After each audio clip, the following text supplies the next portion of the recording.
So let's move and see what happens next. So in today's class, we are moving ahead to understand Jainism and its spread. Jainism की शुरुआत और इसका विकास, ये सारी चीजें कैसे होती हैं, इसकी तरफ हम लोग आज पढ़ेंगे। तो जैनिज्म की टीचिंग्स हम लोगों ने पढ़ लिए थे, अब आज कर रहे हैं स्प्रेड ऑफ जैनिज्म। महावीर ने अपना एक संघ बनाया। पहली बात तो ध्यान रखो, बुद्ध ने भी और महावीर दोनों ने ही संघ बनाए थे, जैन संघ और बौद्ध संघ, ठीक है। और महावीर ने जो है मेन और विमेन दोनों को ही एडमिट कर लिया। बुद्ध ने ऐसा नहीं किया था। बुद्ध ने कहा था कि केवल मेन ही जो है उनके संघ में शामिल हो सकते हैं। बाद में आनंद ने बड़ा रिक्वेस्ट किया, कहा कि महाराज बड़ी सारी औरतें हैं मगध की, पाटलिपुत्र की और भी जगह की, वो भी संघ में आना चाहती हैं, वो भी आपकी शिक्षा दीक्षा लेना चाहती हैं, तो उनको आप केवल जेंडर के आधार पे भेदभाव करना ठीक नहीं है। हमारा धर्म तो समानता पे आधारित है, तो ये भेदभाव क्यों। तो इस बात से प्रभावित होकर के उन्होंने कहा ठीक है, अब तुम इतना रिक्वेस्ट कर रहे हो तो ठीक है, औरतों को भी संघ में शामिल किया जा सकता है, लेकिन ध्यान रखना कि जो बुद्धिज्म तुम्हारा 1000 साल तक चलने वाला था, वो अब 500 साल भी नहीं चल पाएगा ठीक से, वरना हजारों साल चलेगा। पता नहीं क्यों ऐसा उन्होंने कहा था, लेकिन उन्होंने बात एकदम सही कही थी। औरतों का जैसे ही बुद्धिज्म में आना हुआ, बुद्धिज्म का दुनिया से ही जाना हुआ, उसमें तरह तरह की कुरीतियां आने लगी। सो संघ विच कंसिस्टेड बोथ मॉन्क्स एंड ले फॉलोअर्स। महावीर के संघ में ऐसा नहीं था जो कि संसार त्याग के जाएगा वही इसका सदस्य बनेगा। इनके संघ में कोई भी हो सकता है, भिक्षु भिक्षुणी कोई भी हो सकता है। Rapid spread of Jainism was due to the dedicated works of the members of Sangha. संघ के लोगों ने बड़ा काम किया इसको फैलाने के लिए, और खास करके वेस्टर्न इंडिया और कर्नाटक में जैनिज्म बहुत तेजी से फैला। अच्छा, शुरू में जो राजा भी थे वो भी जैनिज्म के फॉलोवर बन गए इस वजह से। हमेशा देखो, वही धर्म विकास करता है जिस धर्म का राजा हो फॉलोवर। अब आप देखो चंद्रगुप्त मौर्य, बहुत बड़ा राजा था अपने जमाने में, वो जैनिज्म को फॉलो करने लगा। इस वजह से जाहिर सी बात है उसकी प्रजा ज्यादातर वो जैन धर्म को मानने लगी। अशोक बहुत बड़ा राजा था, वो बुद्धिज्म को फॉलो करने लगा, तो उसकी प्रजा बौद्ध होने लगी। खारवेल कलिंग का बहुत बड़ा राजा था, तो जो है चेदी शासक था, चेदी वंश का था। एक जमाने में वो तो इतना प्रभावी हुआ कि वो मगध तक शासन करना शुरू कर दिया। अशोक काफी बाद आया था। हाथी गुम्फा का अभिलेख इसका मिलता है। तो ये सारी चीजें, साथ में गंग राजा हुआ करते थे, वो भी जैनिज्म को फॉलो किया करते थे। कदम्ब थे, वो भी जैनिज्म को। चालुक्य और राष्ट्रकूट, ये भी जैनिज्म को फॉलो करा करते थे। इन्हीं के टाइम में वो जो माउंट आबू वगैरह पे जो मंदिर बनाए गए हैं जैनों के, तो इन्हीं के टाइम पर हुआ था। तो आप सोचो कि जहां पर राष्ट्रकूट, चालुक्य, कदम्ब, गंग, खारवेल, चंद्रगुप्त जैसे लोग अगर जैनिज्म को फॉलो करेंगे तो डेफिनेटली इसका प्रचार तो होना ही होना है। 4th सेंचुरी बीसी तक आते आते कहा जाता है, अच्छा कैसे ये शुरू हुआ, कैसे चंद्रगुप्त इसमें चला गया। तो आपको बता दें कि महावीर के मरने के बाद जिस तरीके से बुद्धिज्म में काउंसिल्स हुए थे, वैसे ही जैनिज्म में भी काउंसिल हुए। जैनिज्म में भी 14 ग्रंथ लिखे गए, जैसे इसमें 3 लिखे गए त्रिपिटक हुए ना, उसमें 14 लिखे गए। तो जिनको हम 12 तो उसमें अंग थे और बाकी ऐसे 2 ग्रंथ। तो इस तरीके से जो है बहुत सारे ग्रंथ जैनिज्म में भी लिखे जा रहे थे। अब एक और बहुत महत्वपूर्ण चीज है जो समझना है यहाँ पे, कि इसी दौर में जब जैनिज्म का प्रचार चल रहा था और जैनिज्म पाटलिपुत्र, मगध और ये सारे इलाकों में बहुत फेमस था,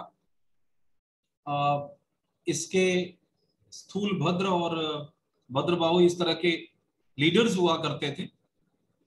तो यही दौर था कि बहुत बुरी तरह से एक सूखा पड़ा। ये तकरीबन शायद 500 502 के आसपास की घटना होगी, सॉरी 302 303 के आसपास की घटना होगी, जिसमें ये सूखा पड़ा। सूखा पड़ने के बाद बहुत सारे जैन मॉन्क्स ऐसे थे जो भद्रबाहु के अध्यक्षता में जो है वो चंद्रगुप्त मौर्य से मिले और चंद्रगुप्त को समझाया कि इस तरह की जो विभीषिकाएं होती हैं, जो बहुत बड़े अकाल, सूखा और बाढ़, इस तरह के प्रलय आते हैं, ये प्रलय अगर आ रहे हैं तो इनसे मुक्ति का एक ही उपाय है कि राजा जो है वो तपस्या करे, वो प्रायश्चित करे। उससे कोई पाप हुआ होगा जिसकी वजह से ये सजा मिल रही है जनता को, यानी राजा के जो है पापों की सजा पूरी जनता को मिलती है, उसी तरह से राजा के प्रायश्चित का फल भी पूरी जनता को मिलता है। तो अगर आप चाहते हो पूरी जनता सुखी रहे तो आपको प्रायश्चित करना चाहिए। चंद्रगुप्त इस बात से प्रभावित हुआ और वो भद्रबाहु के साथ श्रवणबेलगोला चला गया। ये कर्नाटका में पड़ता है, आप जानते हो कर्नाटका वो जगह थी जहां पर इस वक्त जैनिज्म काफी फैला हुआ था। तो जैनिज्म तो कलिंग में भी था, पाटलिपुत्र में भी था, गंगों के यहाँ था, कदम्ब, चालुक्य, राष्ट्रकूट, ये सारे लोग तो उधर साउथ वाले ही हैं। Those who stayed back in North India were led by स्थूलबाहु या स्थूलभद्र। तो जो भद्रबाहु के साथ थे वो तो चले गए, भद्रबाहु के साथ बहुत सारे जैन चले गए, चंद्रगुप्त मौर्य खुद चला गया कर्नाटक, श्रवणबेलगोला। वहां पर एक पर्वत पे जाकर के उसने बड़ी कठिन तपस्या की, इतनी तपस्या करी कि एक पहाड़ का नाम चंद्रगुप्त के नाम पर पड़ा हुआ है, चंद्रगिरी। आज भी कर्नाटक में वो पहाड़ है। आप सोचो कि कितने महान महान राजा हुआ करते थे कि अब उनके नाम पे पहाड़ का नाम पड़ जाता था। तो चंद्रगिरी जो आज पर्वत है वो चंद्रगुप्त के नाम पे पड़ा हुआ है, क्योंकि वहां पर उसने बहुत बड़ी तपस्या करी थी। और तपस्या करने के बाद कहते हैं कि तब ठीक है, बारिश वारिश होने लगी, चीजें ठीक हो गई। और उनके साथ गए हुए मॉन्क्स में सबसे इंपॉर्टेंट लीडर कौन थे? भद्रबाहु। अब पाटलिपुत्र में, मगध में एक ही व्यक्ति रह गया जो बड़ा लीडर था, उसका नाम था स्थूलबाहु या स्थूलभद्र। उसने क्या किया, भद्रबाहु तो था नहीं जो बड़ा लीडर था, तो इसने अपने हिसाब से दूसरे कोड ऑफ कंडक्ट बना दिए मॉन्क्स के लिए। This led to the division of Jainism into two sects. उसके बाद उसने नए नए नियम बना दिए कि नहीं, आप कपड़े पहन सकते हो सफेद वाले, आप ऐसे रह सकते हो, वैसे रह सकते हो। थोड़े दिनों के बाद जब स्थितियां नॉर्मल हुई और भद्रबाहु जो चला गया था कर्नाटक वो वापस आया, यहां पर देखा तो स्थूलभद्र ने दूसरा काम चालू कर दिया। फिर काउंसिल बुलाई गई। इस काउंसिल में कुछ स्थूलभद्र के समर्थक थे जो कपड़े पहनने लगे थे, और कुछ जो है वो भद्रबाहु के ही थे जो अभी भी कपड़े नहीं पहन रहे थे, वो वैसे ही रह रहे थे जैसे महावीर के टाइम में थे। तो इस तरह से दो पार्ट हो गया। जो महावीर के पुराने चेले थे भद्रबाहु और उनके चेले थे, वो सब दिगंबर कहे गए। दिगंबर माने जिनका दिशाएं ही जिनके कपड़ा होती है, वो कोई कपड़ा नहीं पहनते। और दूसरे जो स्थूलबाहु के अध्यक्षता वाले थे, इनके फॉलोअर्स थे, उन्होंने सफेद कपड़े पहनने शुरू किए थे। इनको श्वेतांबर कहा गया। श्वेत माने सफेद। तो इस तरह से श्वेतांबर यानी व्हाइट क्लेड और दिगंबर यानी स्काई क्लेड या नेकेड, इस तरीके से दो पार्ट हो गए इसके। तो पहली जो जैन काउंसिल थी वो पाटलिपुत्र में हुई थी स्थूलबाहु के ही अध्यक्षता में, जो कि the leader of Digambars in the beginning of 3rd century BC। Second Jain council was held at Vallabhi, जो 5th century AD में हुई थी। और इसी में फाइनल कंपाइलेशन हुआ था जैन लिटरेचर का, जिन्हें 12 अंग कहा गया है, 12 अंगाज। तो ये 12 ग्रंथ है, तो ध्यान रखना 12 अंग हैं जैनिज्म के और त्रिपिटक हैं बुद्धिज्म के। So the teachings of Mahavira were recorded by his disciples. These were in the forms of stories. ज्यादातर महावीर की भी जो शिक्षाएं थी वो स्टोरी के फॉर्म में थी। अब आप सोचो कि स्टोरी फॉर्म में क्यों शिक्षाएं दी जा रही थी? याद होने के लिए। शिक्षाएं ऐसे नॉर्मली याद नहीं होंगी ना, लेकिन कहानी होगी तो कहानी तो याद हो जाती है, लोग समझ पाते हैं इसको। Jain scholars produced a wealth of literature in variety of languages. अच्छा, जैनिज्म में ऐसा भी नहीं था सारा ग्रंथ पाली में लिखा जाएगा या प्राकृत में। वैसे तो इनकी भाषा प्राकृत थी, लेकिन इन्होंने संस्कृत में भी ग्रंथ लिखे, तमिल में भी लिखे। इसी वजह से बहुत बड़ी बड़ी लाइब्रेरियां बनी, तो आप देखो जैनिज्म के ग्रंथ ज्यादा मिलेंगे आपको, बुद्धिज्म से कहीं ज्यादा मिलेंगे।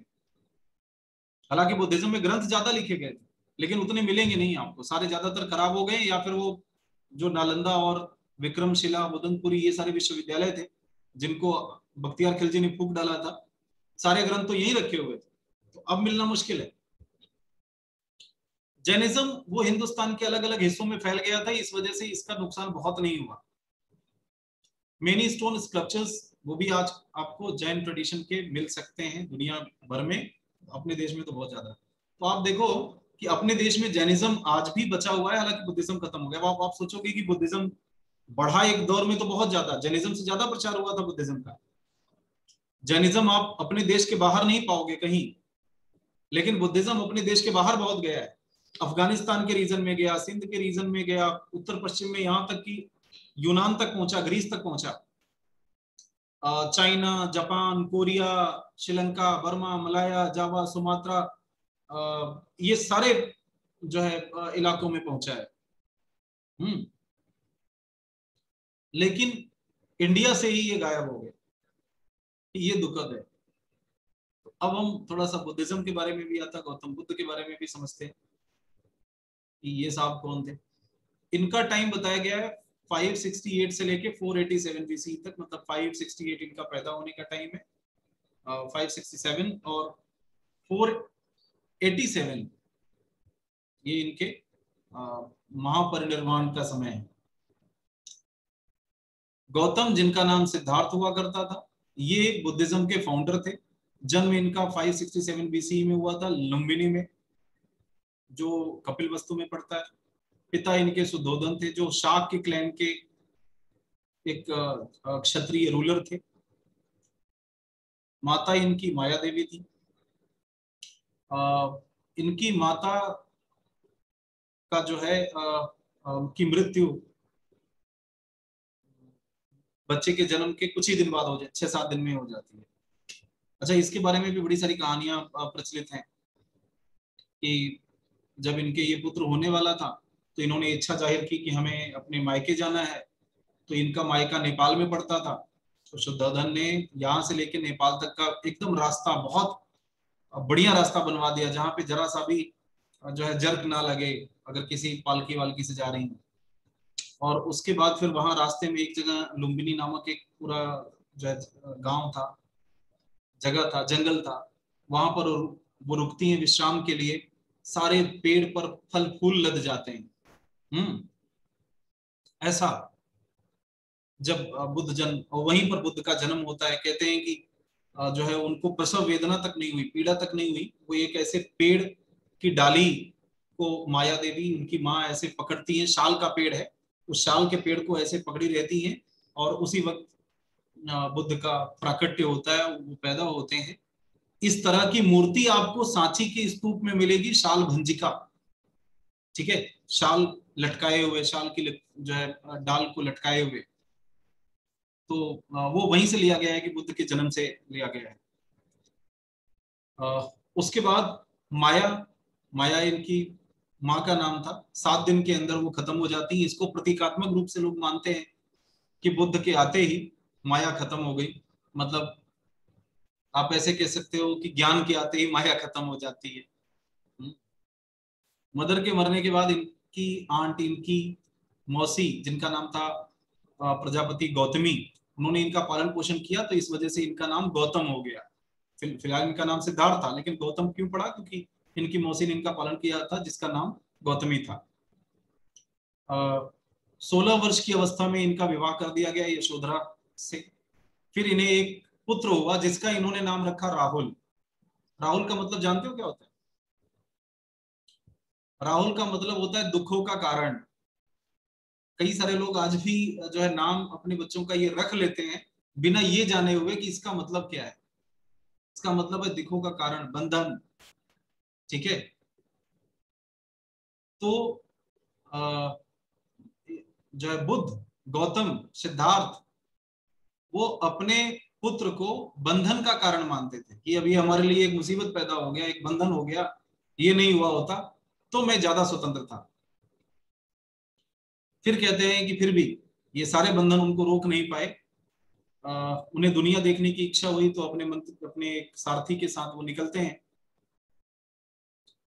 और एक रास्ते में ओल्ड मैन देखते हैं, एक डिजीज्ड आदमी को देखते हैं, एक लाश देखते हैं और अंत में एक सन्यासी को देखते हैं। इन चारों को देखने के बाद उनकी जो इच्छा होती है वो सन्यासी बनने की हो जाती है, क्योंकि उन्हें लगता है कि जो सन्यासी होता है व्यक्ति, वो ना तो कभी बुढ़ा होगा क्योंकि टाइम से ही मर जाएगा, ना बीमार होगा क्योंकि वृद्धावस्था में ही बीमारियां ज्यादा आती हैं, और लाश को लेकर के मरने के बाद कोई शोक भी करने वाला नहीं होगा क्योंकि सन्यासी वो कहाँ मर जाएगा इसका पता ही नहीं। तो ही left home at the age of 29। 29 वर्ष की अवस्था में वो सत्य की तलाश में निकल जाते हैं। 7 वर्षों तक वो बहुत भटकते रहते हैं, बहुत सारे टीचर से मिलते हैं, कईयों से उन्होंने ज्ञान भी लिया लेकिन कभी उन्हें संतुष्टि नहीं मिली। अलार कलाम से मिलते हैं, बहुत सारे लोगों ने उन्हें शिक्षा दी लेकिन वो किसी के शिक्षा से पूर्णतः संतुष्ट नहीं हुए। फिर वो जो है गया पहुंचते हैं, वहां पर बोध गया जिसको हम कहते हैं, वहां पर कठिन तपस्या करी, कठिन तपस्या से भी कोई फायदा नहीं हुआ। फिर कहते हैं कि वो खीर वीर खा करके नहा धो करके ऋषिपालिका नदी के किनारे कुछ दिनों के लिए बैठ जाते हैं ध्यान में, लगभग 30-35 दिन तक, और फिर जाकर के उन्हें इनलाइटनमेंट मिलता है, यानी ज्ञान मिलता है, बुद्धि उनकी आ जाती है और वो बुद्ध कहे जाते हैं। वहां से आने के बाद वो सबसे पहले सारनाथ आते हैं जो डियर पार्क है बनारस में। वहां पर आकर के उन्होंने अपना पहला प्रवचन दिया। उसके बाद लगभग 40 वर्षों तक, 45 वर्षों तक उन्होंने घूम घूम करके अपनी शिक्षाएं दी और अंत में लगभग 80 वर्ष की अवस्था में कुशीनगर में इनकी मृत्यु हुई। ठीक है। So the most important disciples of Buddha were Sariputra, Moggallana, Ananda, Kashyapa और उपाली। ये सबसे इंपॉर्टेंट इनके शिष्य थे। इसमें दो का नाम आप बहुत अच्छे से याद कर लो, आनंद जिसने सूत्र पिटक लिखा था और उपाली जिसने विनय पिटक लिखा था। इसके अलावा राजा भी कई सारे इनके शिष्य बने, प्रसेनजीत हुआ कौशल का, बिंबिसार और अजातशत्रु हुए मगध के, ये सारे के सारे बुद्ध के शिष्य बने। Buddha in his life time spread his message for and wide. Buddha ने अपने ही समय में अपना मैसेज बहुत दूर दूर तक फैला रखा था, यानी बनारस, राजगृह, सावस्ती, वैशाली, नालंदा, पाटलिग्राम, ये वो जगह थी जहां पर बुद्ध खुद भ्रमण करते थे और यहाँ पर बुद्ध स्वयं अपनी शिक्षाओं को पहुंचा चुके थे। ठीक है।